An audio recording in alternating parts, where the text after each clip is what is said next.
अस्सलाम वालेकुम। Home TV channel के प्रोग्राम के साथ हाज़िर हैं। आज हम आपके लिए जो रेमेडीज़ लेके आए हैं वो है स्किन को बेहतर बनाने के लिए, स्किन को चमकाने के लिए, ग्लो करने के लिए और स्किन को निखारने के लिए। बहुत सारी रेमेडीज़ हैं, गौर से देखिएगा और एंजॉय कीजिए। चेहरे की रंगत गोरी करने के लिए उपटन बनाने के तरीके। पहला तरीका है कि शहद आप 1 औंस ले लें, नींबू का रस 1 चम्मच, अंडों की सफ़ेदी 2 अदद, 1.5 चम्मच रोगन बादाम। इन सब अज्जा को अच्छी तरह मिला लें। अब इसमें थोड़ा थोड़ा करके बेसन डालते जाएं, यहाँ तक कि गाढ़ा होकर पेस्ट बन जाए, यानी इसमें नमी बाकी रहे लेकिन जब आप इसको चेहरे पर लगाएं तो ये गिरे नहीं। इस आमेज़े को चेहरे पर लगाकर आधे घंटे के लिए छोड़ दें। आधे घंटे बाद नीम गर्म पानी से आप मुँह को धो लें। दूसरा तरीका ये है कि इस मरकब को इस्तेमाल करने का जो एक और तरीका है वो ये है कि इस उपटन से जल्द पर अच्छी तरह आप मसाज करें हल्के हाथ से। ये तरीका जो रंग निखारने के लिए, झुर्रियाँ और झाइयाँ दूर करने के लिए ज़्यादा बेहतर है। और लेकिन इस बात का ख्याल रखें कि इस आमेज़े को जो है आप फ्रिज में रखें, वरना ये ख़राब होने का ख़तरा रहता है। दूसरे जो तरीका है वो ये कि 2 चम्मच बेसन में हस्बे ज़रूरत आप दूध मिलाकर रात सोने से पहले चेहरे पर लगाएं।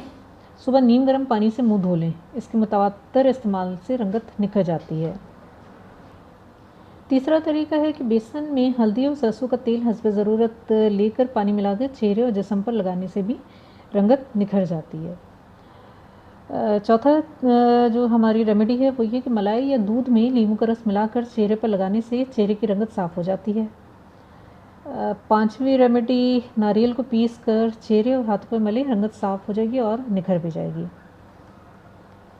छठी रेमेडी जो है वो है चेहरे की रंगत को साफ़ करने और चेहरे की जल्द की सेहत के लिए सौंफ की चाय बनाकर उसमें शहद और दही अच्छी तरह मिला लें और इस आमेज़े को चेहरे और गर्दन पर 15 मिनट लगा रहने दें। 15 मिनट के बाद नीम गर्म पानी से आप इसे धो लें। सातवीं रेमेडी हमारी है कि सरसों, ज़ाफ़रान, हल्दी, घोकरू मेथी, सौंठ बराबर बराबर मकदार में ले लें। इसमें फिर सुर्ख संदल और चिरौंजी थोड़ा सा लेकर मिलाकर पीस लें इन सब चीज़ों को। फिर इसमें सरसों का तेल मिलाएं। मुसलसल 1 हफ्ते तक लगाने से आपकी जल्द जो है वो मुलायम और चमकदार हो जाती है, यानी स्किन ग्लो करती है। नंबर 8 पे जो हमारी रेसिपी या रेमेडी है वो है कि मसूर की दाल 2 चमचे ले लें, पीली सरसों 4 चम्मच लेकर रात को दूध में भिगो कर रख दें। सुबह पीस कर गुले रोगन मिलाकर उपटन बनाएं। इससे जल्द आपकी मुलायम और साफ़ हो जाएगी। तो ये कुछ रेमेडीज़ थी। हमें उम्मीद है कि इनको इस्तेमाल करने से आपको बहुत ही फ़ायदा होगा। आपकी स्किन जो है वो चमकदार, रोशन और साफ़ सुथरी हो जाएगी और निखर जाएगी।